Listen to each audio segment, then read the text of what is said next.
Feature Fridays. My name is Guy Bartram. I'm the Director of Product Marketing at VMware for our cloud providers, and I'm joined today by Theodore and Nikolai. Welcome, guys. Theodore, let's start with you. Do you want to just introduce yourself? Who are you? What do you do at VMware? Yeah, I'm Theodore Simchev. I'm part of the Cloud Director service nowadays, but mainly working on the Cloud Director. I'm staff engineer, and I'm really glad to join you and talk about the things. No worries. Thanks. And Nikolai. So, Nikolai, staff engineer, VMware Cloud Director services, same team as Theo, and we're building something very excited, which we would like to show you. Yeah, we're going to talk today about the Cloud Director SDK, a new SDK for building add-ons to Cloud Director and publishing them into the Cloud Director UI. And so we have tons of providers who use products like Veeam, Cloud Director Availability, and Cohesity, and other vendors which have plugins today. But this is really enabling anyone else to start building capability which a service provider can then use in their Cloud Director user interface, right? Yeah. Okay, so Theodore, let's start with you. Do you want to give us perhaps a little bit background on this, and tell us how people can access it, and then we'll dive into the detail. Thank you, Guy. Perfect. So first thing you should do, probably you have to go to Google, Google VMware SDK, and just follow. I hope it's always the first thing for you as well. You feel lucky. And if you scroll at the very bottom, there is the VMware Cloud Director Extension SDK. So this is an SDK for building extensions for the Cloud Director.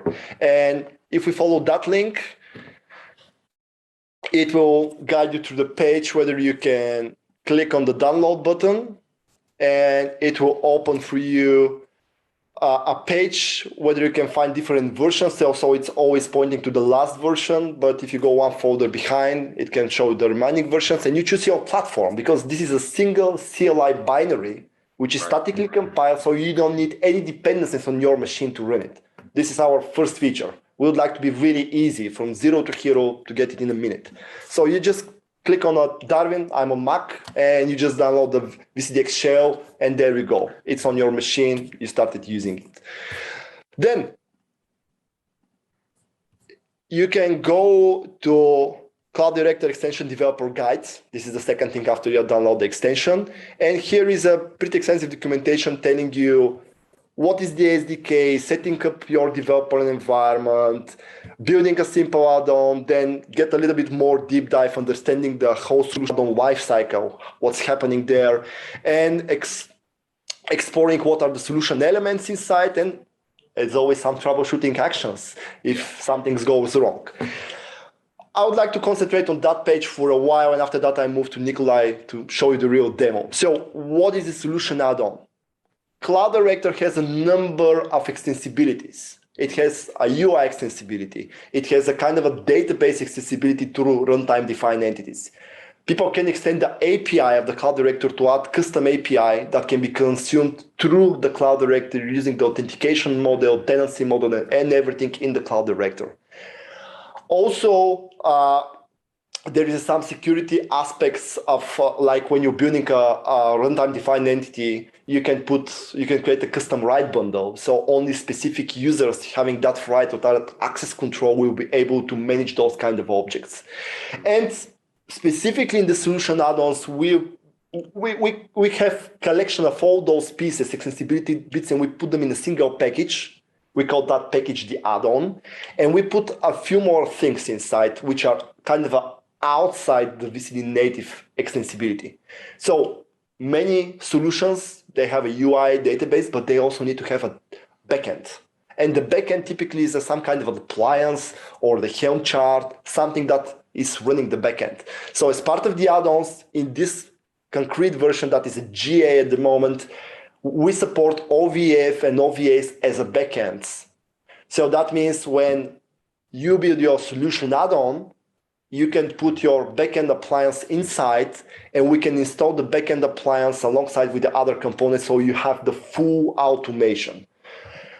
Also with the security, firewall rules, everything that you need inside. So how we package all that? We package all that as an ISO. because ISO is a first-class citizen in the Cloud Director catalog. The ISO can be distributed through marketplace VMware.com, so somebody can upload it there and can consume them from the marketplace.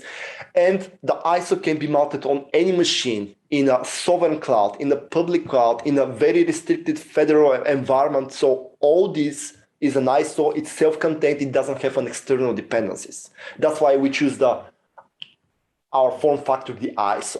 And then in the ISO, to complete, how to say, the security model, we put a built-in installer without dependencies, again, statically compiled installer that is for Windows, Linux, and Mac. That whenever you mount the ISO, you can run the installer and it will orchestrate the installation process of all the bits. So that's the main concept. So as of today, the vCloud Director 10.4.1, you have two options to install add-ons. First is through CLI. Second is through Cloud Directory UI. So the preferred way is to use the Cloud Directory UI, but if you have some restrictions or anything like that, it's always possible to install it through the CLI, or if there is an automated system that is created Cloud Directory instances on demand, like something that's happening in Cloud Director service, you can push those add-ons directly there through CI/CD. So that's the main reason, to be easy. Then one very specific thing here is, as part of the add-ons, we also support native installers that we're running in a sandbox environment. Imagine we don't want to change the world drastically. We would like our vendors who are building add-ons to reuse their existing code, their existing binaries, and put them in our orchestration engine. So we're going to reduce the footprint for them to develop those add-ons, and we put them in the boundaries that we can manage and operate those add-ons. So the main thing that the add-ons solve is not only the day one deploying a solution once, but actually the upgrade that comes after that. So as of today, if you get extensibility for VCD, what you do, you download the OVA or some other bits, and you have a PDF documentation, and somebody sitting on the keyboard and doing the commands from the PDF, and it's error-prone, mistakes, a lot of people do, and when it comes to upgrade, you forgot what you have configured additionally, and etc., and this is a problem. So with add-ons, we attack exactly this problem. We would like to put the power in the vendor hands so they can automate their installation and upgrade in the standard way. But here is the problem. Nowadays, every provider, so in the Cloud Directory, you have a system tenant where you configure all the infrastructure resources and everything, but most of the providers, they have their own services, and they put those services in a special organization that's dedicated for that reason. Yeah. Most of them, they call it provider organization. So this is the natural extension of the system tenant into the compute that is available by one of the SDDCs or multiple SDDCs. And everybody is maintaining that organization in a totally different way. So it's really hard for vendors to be able to write automation that does something in that organization. And more, let's say, to level on top of that, most of the providers already have that organization there existing. So what we do to connect the vendors' automation, installation and upgrade, and the provider's existing investment in their provider organization, we put a central element which called solution landing zone. So you can think about solution landing zone is just an interface that is a standard which a vendor code can use to pull, give me an organization VDC to deploy my add-on, give me a network, give me an edge to deploy my load balancer, and etc. So all these details, they can ask the landing zone, and on the right side, the provider can provide an existing resources directly connect to the landing zone. So the whole setup from the provider side should be minutes or seconds. And on the vendor side, all the add-ons that are available in the internet will be able to install against that landing zone. So landing zone is really the key. As of today, this version, the landing zone supports an organization in VDC, a catalog, multiple organization VDCs networks and storage profiles, compute profiles. But in the future, it will expand to the Kubernetes namespace or public service somewhere or a vRealize orchestrator or whatever is available there. So the idea is that it will map resources from VCD and outside VCD ecosystem that are contributing to the Cloud Director management there. So all the add-ons will leverage that resources and install their bits all over the place, because we're in the multi-cloud, right? We have Cloud Director service, we deployed Cloud Director in VMC, in GCV, in AWS, OVS. Each of those hyperscalers, they have specific services that specific add-on would like to utilize in a combination with VCD. So we give all those, features to be open to the solution vendor to implement and automate, and to the provider to map to a specific resources that he knows and he owns. And then on the left side, you're going to see two boxes, the SDK and the extensibility library. The SDK is the tooling that we provide to vendors so they can easily build all those extensibility builds and package them and put their signature, so all the security is there, so the providers will be very, very happy to use those bits because they know their origin and their history and everything. And we have a special component, we call it extension library. So this is our Git repository. So the SDK is a closed source, because it's a core and we would like to maintain it internally. Whether the extensibility library is the place where the different people, providers, vendors can go and can contribute there. Yeah. So what do we have in the extensibility library? It's a Git repository, whether for every Cloud Director version, we have a separate branch.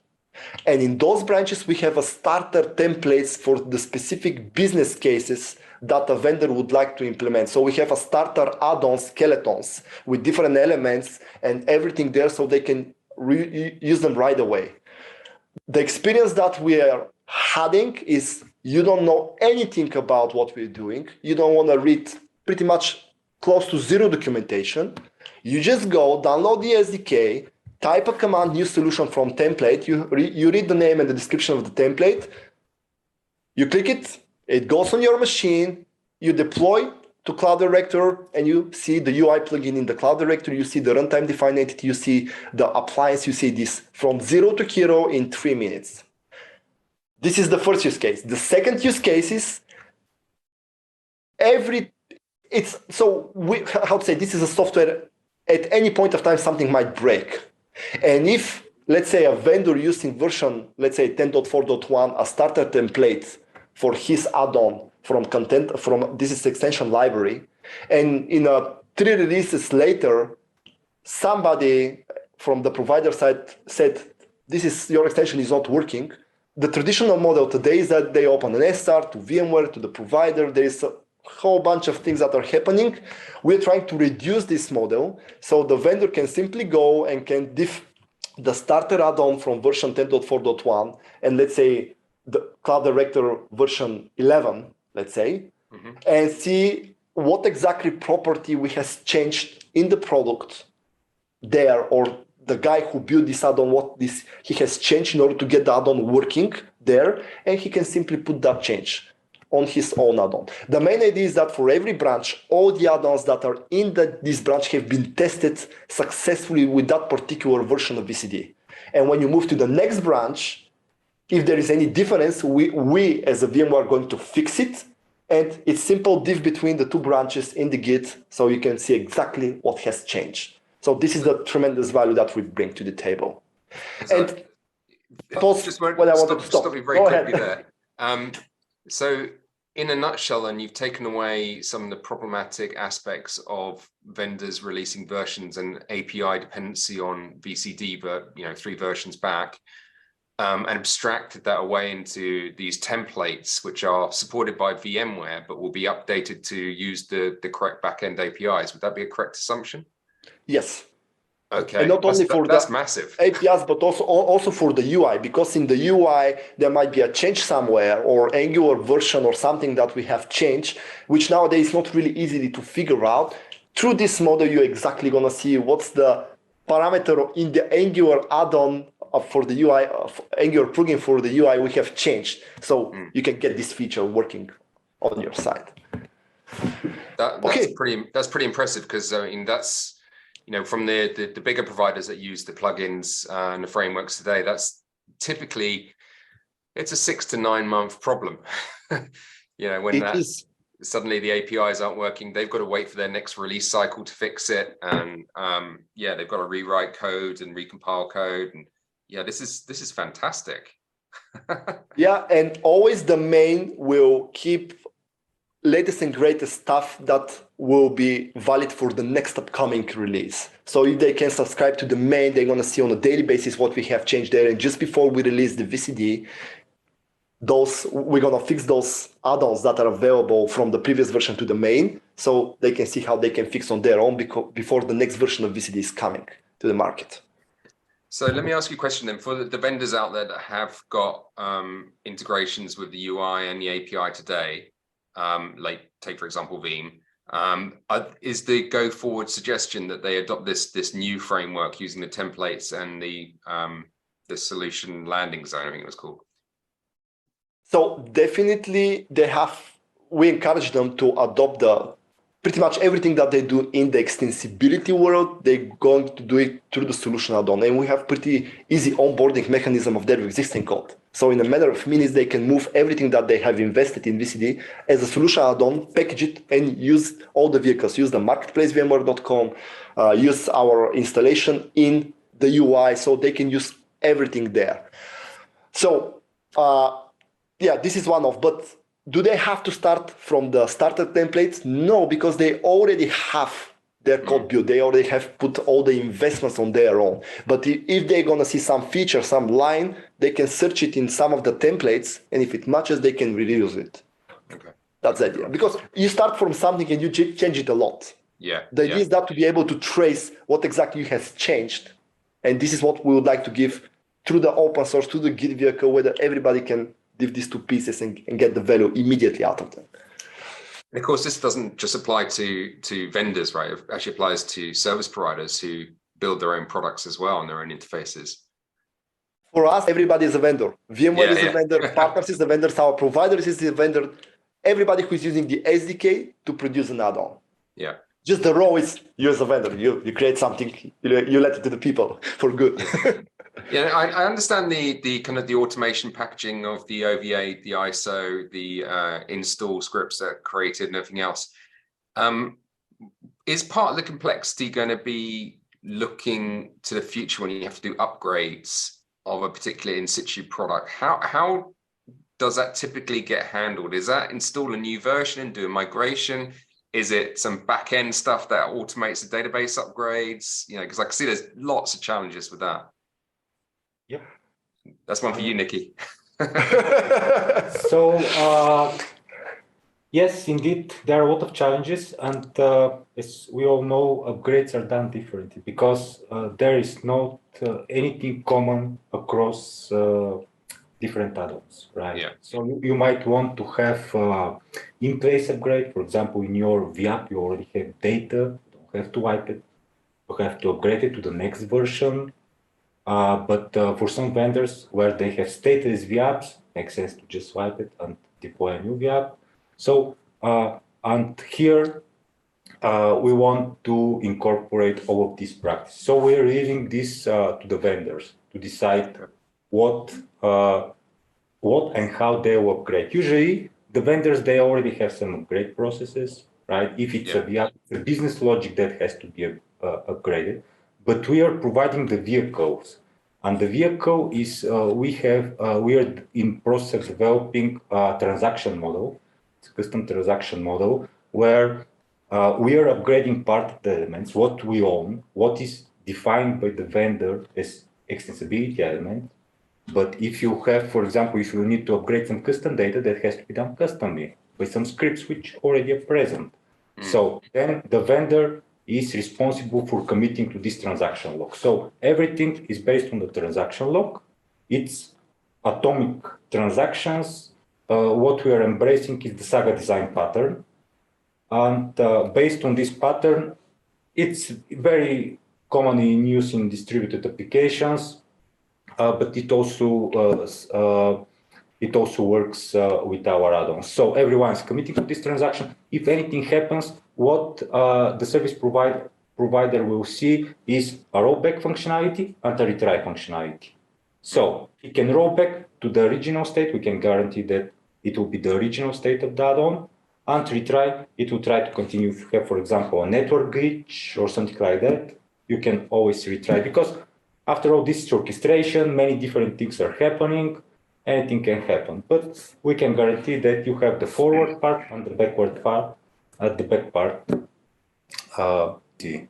So does that become sort of like upgrade templates then when you're capturing that business logic in, like you said, the specific process? So maybe, you know, an upgrade of a product is 3 things: an upgrade of the database, which is scripted, placement of the application runtime, which can be, you know, overwritten, and then maybe UI changes that need to be done as well.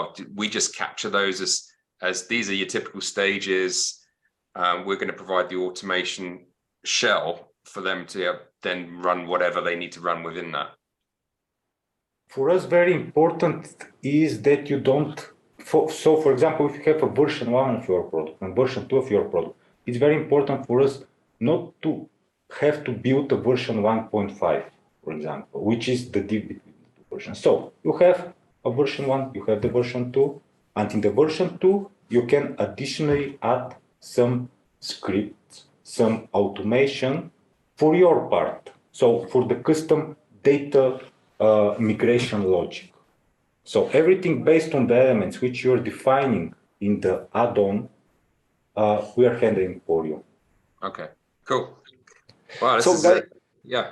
Just to give you a little different perspective, all those elements that I mentioned in the beginning, the add-on has an element. And for every element that we deploy, so we kind of maintain that element and we're doing the transaction, everything we did, but it has a pre-events and post-events, pre-upgrade, post-upgrade, pre-create, post-create. This is where the logic that Nikolai has described is wrapping those elements, and this is a custom logic, because after you upgrade the element, you need, let's say this is a VApp, you upgrade the VApp, there is some business logic that needs to go and change something in the database, for example, and this is a custom code that the provider writes that will go and do that, and also they need to write the reverse code that of course, if we need to roll back, they're gonna call that code to roll back, but we put them in the frame, and they just implement only the piece that they require. Everything else is handled by the extensibility framework. Yeah, got it. Okay, makes sense. I mean, it sounds like there's a huge amount of devil in the detail here. So it's probably, Nikki, do you want to, I know you were going to walk us through some kind of use cases and show us some of the actual SDK itself. Do you want to go through that sure. now? Let me share my screen. Okay. Got it. Okay, so as Theo said, there are 2 parties involved in this solution add-on. One is the service providers, and another is the vendors, the people and companies who are building these add-ons, these products. So what I have here is an on-prem environment, 10.4.1. This is the general availability of the solutions add-ons. And I have clicked on More, Solution Add-on Management. And the first thing you have to do is you have to configure your landing zone, right? Where your resources, which are going to offer as a service, as a value-added service to your tenants, where they have to land. Usually, service providers already have such concept as solution landing zone. So we quickly can configure this. We click Next. We can select. We can select the solution organization. A catalog is automatically selected because it's the only one. And we can select one or more data centers. In this case, we'll select the data center. If you have an instance, if you have a CDI instance, a cloud instance of VCD, you can hook here on-prem SDDC, but also you can hook a VMC, GCV, AVS, etc. Okay. So we click Next, and we quickly can configure. So we are configuring the networks. And here we are actually not configuring the networks, we're onboarding which networks from this organization, from these data centers can be used by the solution. So in this case, I'll onboard one network.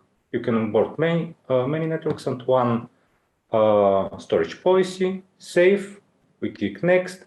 And here we can review what we have done. We click Finish, and we are ready to upload our first add-on.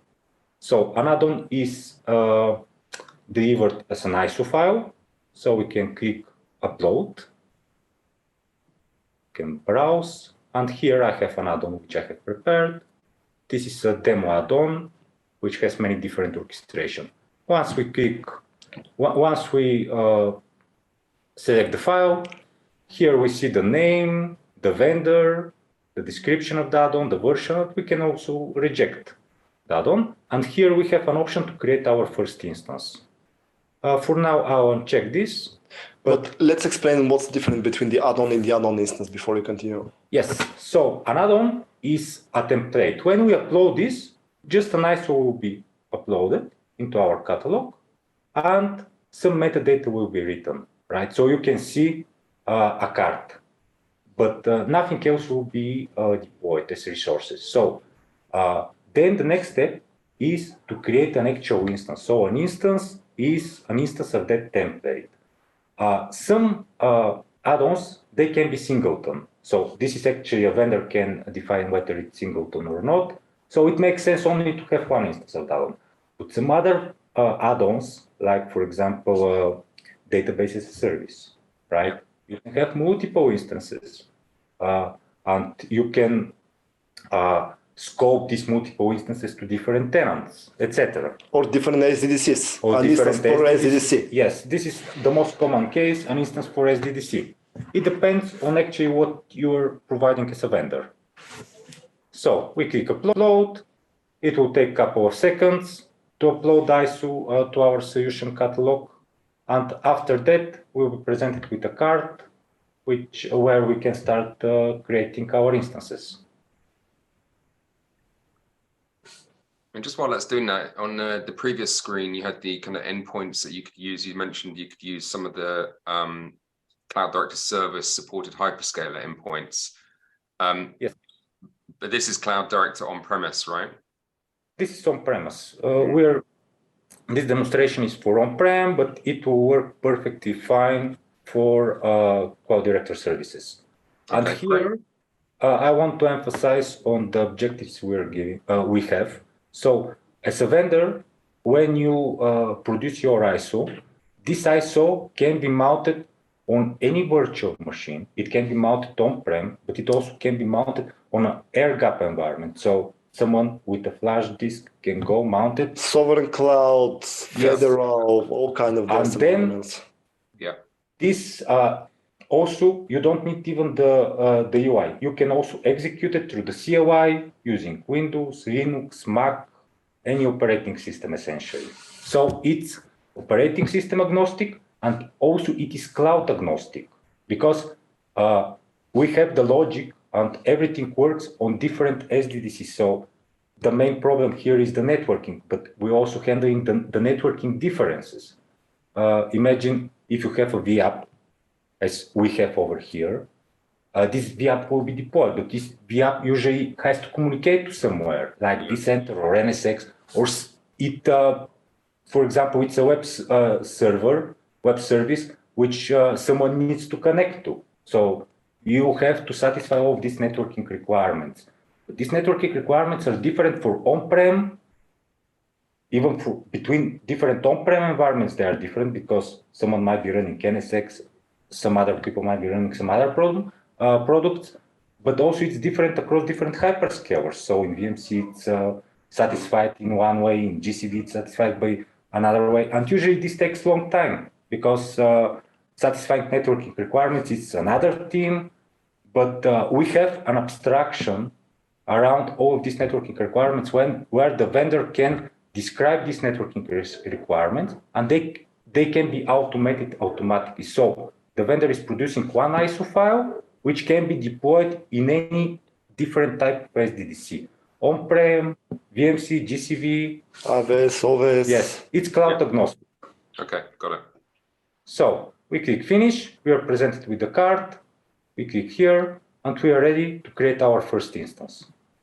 We click on the create button. The first screen is to accept the certificate. This is the vendor certificate. In this case, this add-on was built by us, so it's a VMware general terms license, but this license can be vendors. This is the vendor's license and the vendor certificate. So currently, the certificate that we're using for our add-on is our public certificate DigiCert, which is trusted by VCD by default, so it's not asking. But if the vendor uses some specific certificate, it will be prompted to the provider, so the provider will verify the identity and can proceed after that. So everything that we do is a public-private key cryptography on any step of the add-on, so the security is really on a high level. Got it. Yes, and actually when you click I agree, we are also adding the vendor certificate into the certificate store. And then we are presented with the input parameters. The first input parameters comes from the framework, which is the instance name. We are generating instance name for you, but you can change it for something else. And everything else comes from the manifest of the vendor. So everything below is different between different manifests. So in our case, we didn't mention what the manifest is probably. Yes, we will demonstrate this, but essentially every add-on comes with a manifest, which is describing all of the elements, input parameters, and all the triggers, the lifecycle, etc. This is the most essential part of every add-on. And this sits inside this ISO file. And here we can provide some input parameters. Guy, the input fields that you see here are only for demonstrating purposes, because we would like to show how the user can have a secret, which is the password, what is the username, the email, the phone, so different type of user inputs. So again, this is only for demo purposes. Yeah, sure. It's totally open and free for everybody to go and connect what kind of inputs they want and any kind of elements. Okay. Yes, and we have filled the input parameters required by the add-on. We can review them here, click finish, and that's it. So what we have is this might be very complex product which requires multiple steps. We are delivering this with a one-click installation experience. Just fill in the inputs, click the finish button, wait a few minutes, and then the product is already deployed and ready to be used in Cloud Director. Okay. Now it's in pending state. It will go through a few phases. Underneath will happen a few things, but at the end, it will deploy all the elements inside it. Shall we review the manifest of that add-on? Yeah, I was going to say, let's have a quick look at the manifest. So the manifest gets compiled into the OVA, which is then available to the ISO, right? Yes. Okay, so let me quickly find this.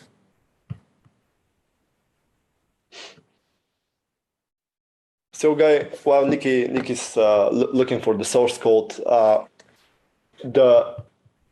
we started with deploying an add-on that we already built. So we're creating an instance out of it. So as part of the next demo, we're going to show you the vendor way. So after you get the SDK, what steps you do in order to build an add-on from the template and deploy it in VCD, but this time through the SDK. So in SDK, we put quite a lot of investment there. For example, runtime defined entities. You simply type a TypeScript and you describe your objects using the TypeScript, and they go as a runtime defined entities in VCD. And also the UI plugins can directly consume those interfaces and those types in the UI plugin. So when you build an extension, you build the UI, you build the database, and you have them connected really nicely. And your backend, the traditional model is your backend is reading those runtime defined entities and consuming them and implementing their logic. Okay, yeah, makes sense. Okay, so we are deploying this add-on now as a service provider. Now, as a vendor, we want to see how we can build this add-on, and this is the add-on. I have opened it in Visual Studio Code, and we see a bunch of files and folders, but the main file is the manifest YAML. This is describing the add-on. So what we have here on top is the name of the add-on, the vendor, the version. These are the three required fields which uniquely identify the add-on, right? Yeah. And the vendor as well. So next we have a VCD version. This is the minimum version of VCD where this add-on can run. So if you deploy it on a version which is less than this one, it will not work. It will not be able to deploy. Then we have a friendly name, description, and next we are defining some user inputs. So what we require from the user to fill, and whether it's a required user input or an optional one. And also we have user inputs on the delete phase. So when we are deleting, then we are defining whether we support multiple instances or not. In this case, this add-on supports multiple instances. This might not be the case, of course. And so then is that for a product that isn't multi-tenanted? Then you'd have to deploy it over and over again for different tenants. Yes and no. It's a mixture. So the instance of the add-on is not bound to a tenant, because depending on the business logic that the vendor has, it has one-to-one mapping, one-to-many, or many-to-one. For example, you could have one add-on that serves multiple tenants, or several instances of the add-on that's serving a single tenant. It really depends up to the vendor how they describe this. Imagine you have an add-on that works on a cluster based, and for a particular tenant, you give him 16 clusters. So probably you're going to deploy 16 instances of the add-on, each one for each one of those clusters. Got it. So it's really flexible. It's depending from the vendor, how they see the business. Okay. Yes.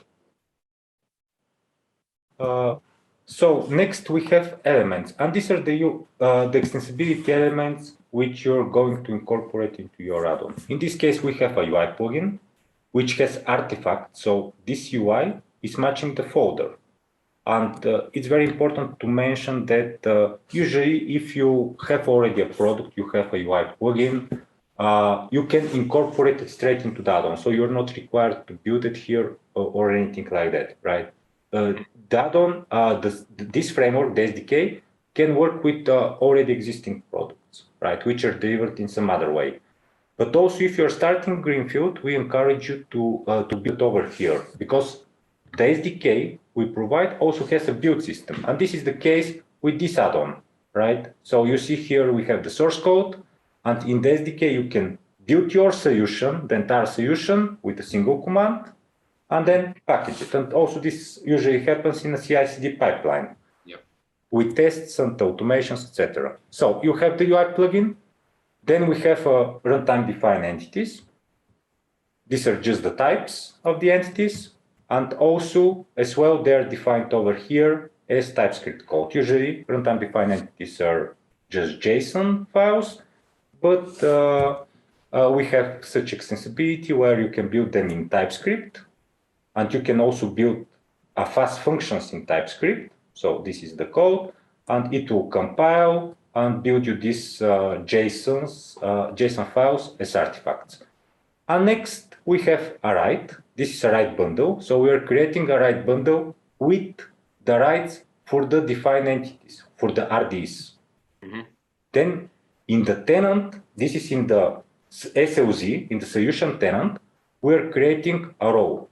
And this row is assigned to the write we have created above. Next, we are creating a service account. This is a regular user, but from the context of this add-on, it's treated like a service account.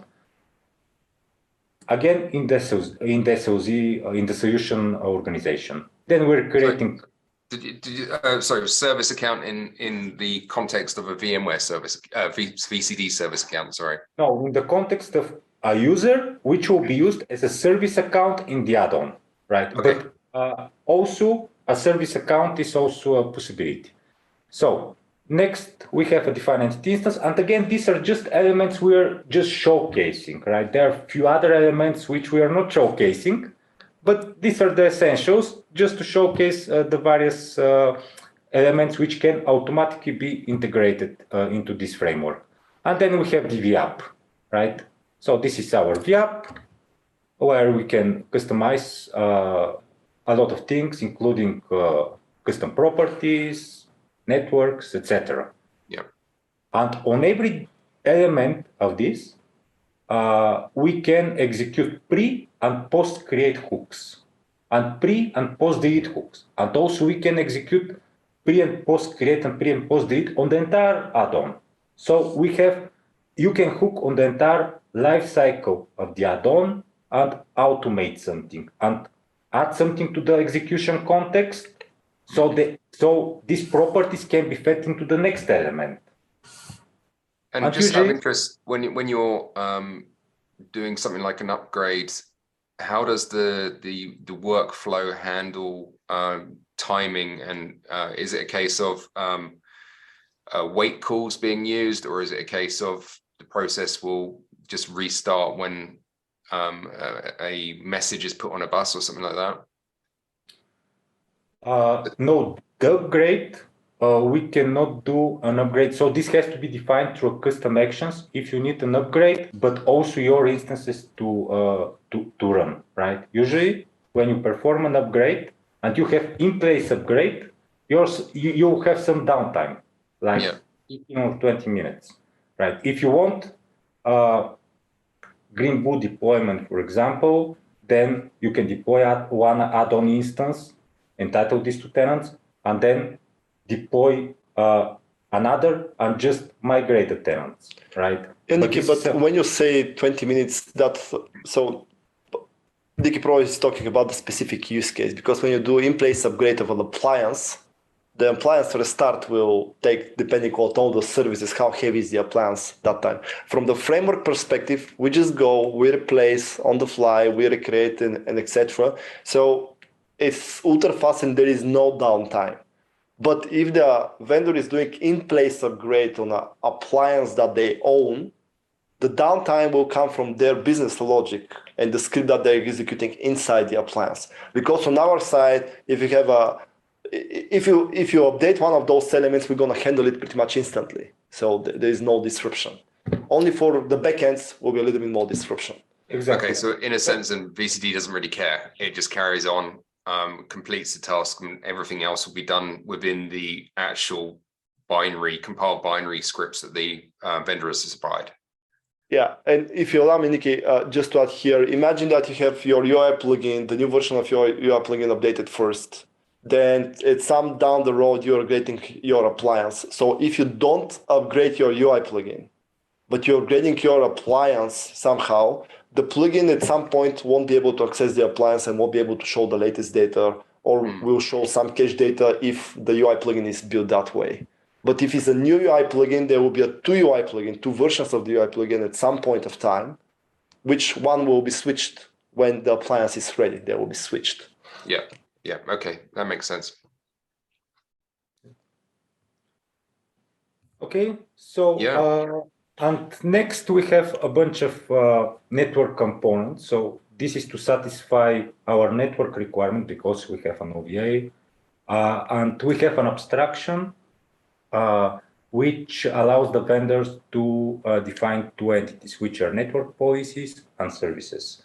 I'll not go deep into what these are, but essentially this covers the entire, all of the types of the SDDC for creating firewall rules or steering the traffic to some place or exposing your services, internal services to the outside world and creating firewall rules on top. And it would take care of load balancing as well, I assume, things like that. Yes, everything is taken care. And again, it's cloud agnostic, meaning we have different implementation for different hyperscalers. We have implementation for VCD, and we are providing this as a plugin such that everyone can develop these plugins. For example, if you have custom networking solution. Let's say if you use one of the networking technology that is different than NSX, or you're expanding NSX with some third-party technologies for public IP management, we give you a place where you can hook and that's your implementation, and all the add-ons will use your implementation to fetch public IP addresses to implement themselves. So it's pretty flexible. So Nicky, I'm seeing that we are a little bit going ahead with the time. Can you just for 1 minute showcase from zero to hero with the VCDX shell, how you start a new add-on from template and you deploy it in VCD? Yes. I think that's going to be a good closing feature. If it's successful. So so you showed me the documentation where to download and stuff like that. I assume that people can go to the same place to download this demo solution as well. They don't have to download the demo solution. So Nikki will show you right now, after you download the SDK, what you do in order to get it immediately. You don't have to download it. Okay, so far we've been in the shoes of the service provider, right? You have the add-on and you're deploying it on any cloud with a single click. Now let's see what is in the shoes of the vendor. Probably need to increase a little bit the font. Yes, how you can start developing. So Theo already mentioned how you can download the SDK. I've already downloaded it. And I have it available as VCDX shell. When you run it, it will show you this message. It has an autocomplete feature, so you can run any command. You can generate a self-signed certificate for you. This is usually for development purposes, but also you can import your real certificate, which usually happens in a CI/CD pipeline. You can go and use extension libraries, but without doing anything, what we can do is... the only thing you have to do is you need to generate a self-signed certificate or pointer certificate, because we don't allow you to execute any operation until we know your identity. That's the main thing. Exactly. So once you generate the certificate or you import your current certificate, what you can do is you can open an existing project, but in our case, we want to create a new one.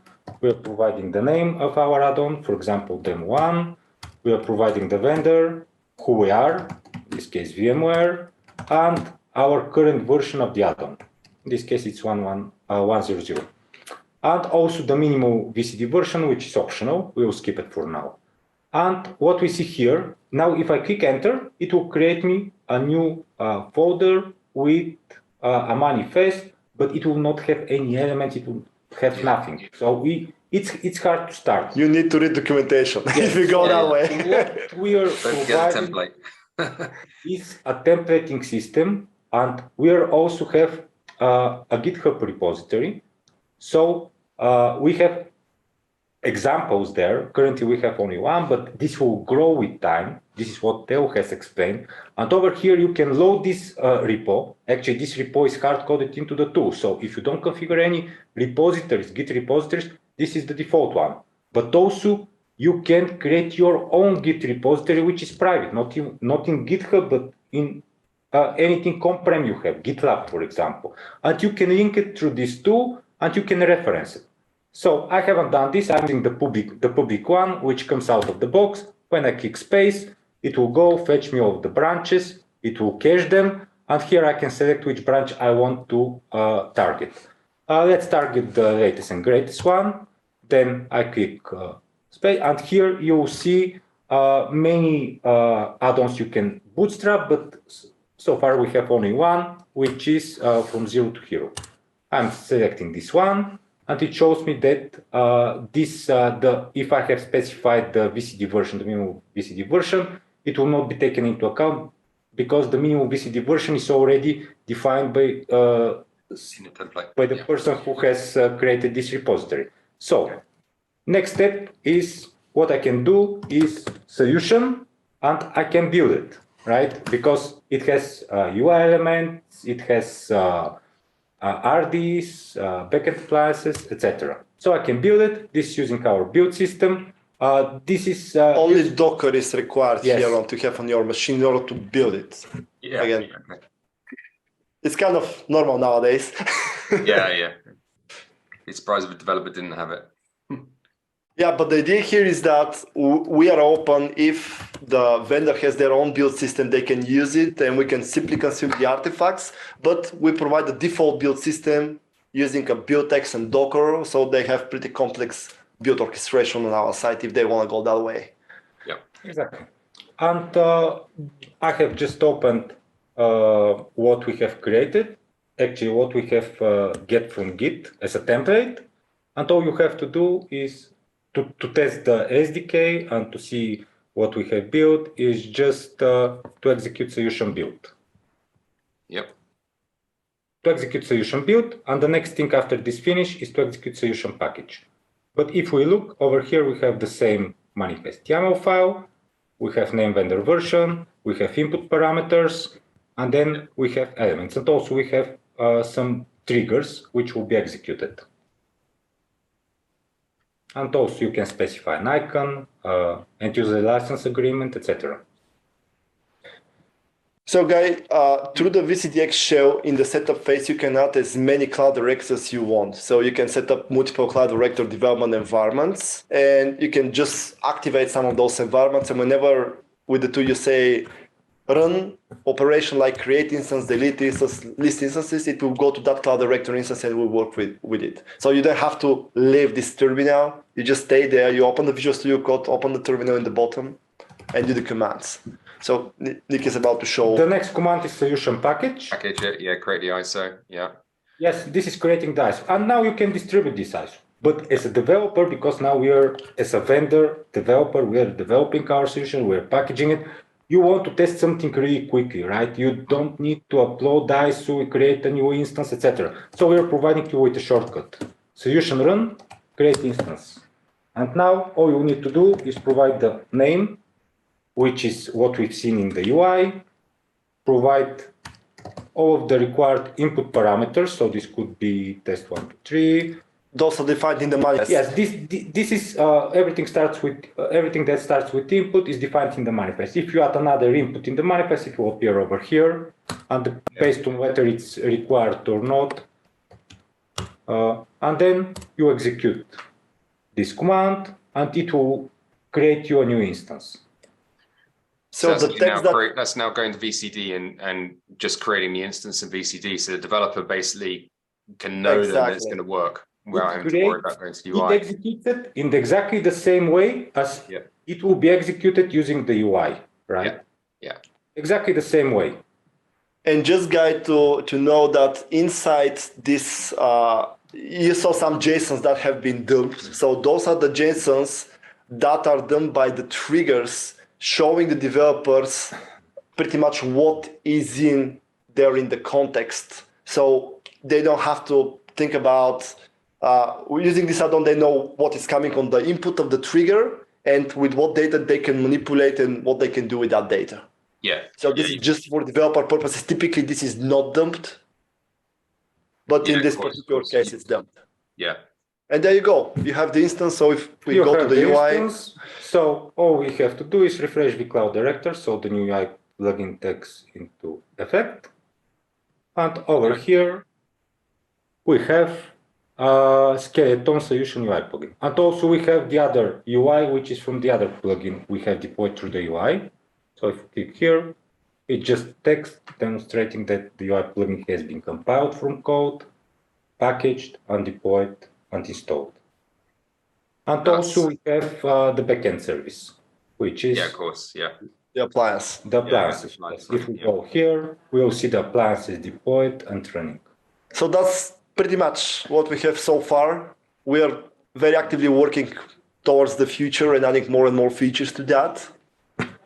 This is brilliant. I can see, you know, because it's all as well, because it's open source, right? You're going to get a lot of contribution to this, a lot of possibility for vendors and providers to kind of create new applications that they can, you know, either sell to, you know, the marketplace as well, which would be fantastic.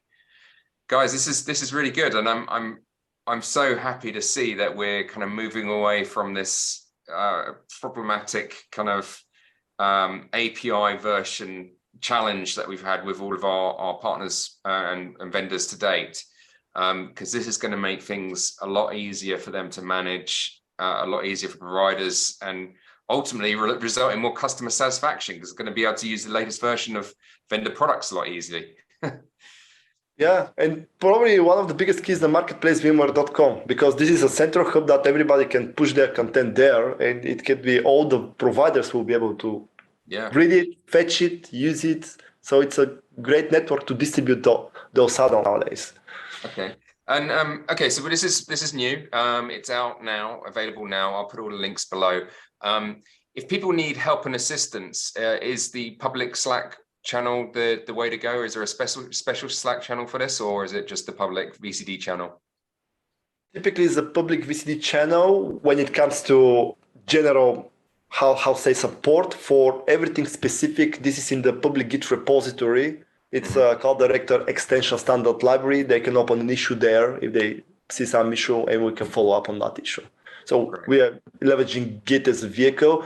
That's why we designed it. We would like to keep the core and all the ecosystem around to be open source, so everybody can contribute on a daily basis. And by the way, one of the best features about the tool, if you downloaded it once, every time when we create an upgrade, you're going to be prompted in the tool, and if you say yes, upgrade, it will upgrade instantly, and you got the release notes, and you know exactly what we have changed, what we have added. So download it once, don't think ever about it. Fantastic. All right, Theodore, Nikki, thank you so much for showing us around today. I'm really stoked about it. I think it's a great offering. Well done, and hopefully we'll see a lot of adoption with providers. Thanks a lot, guys. Also, guys, thank you for inviting us. Have a great day. Cheers.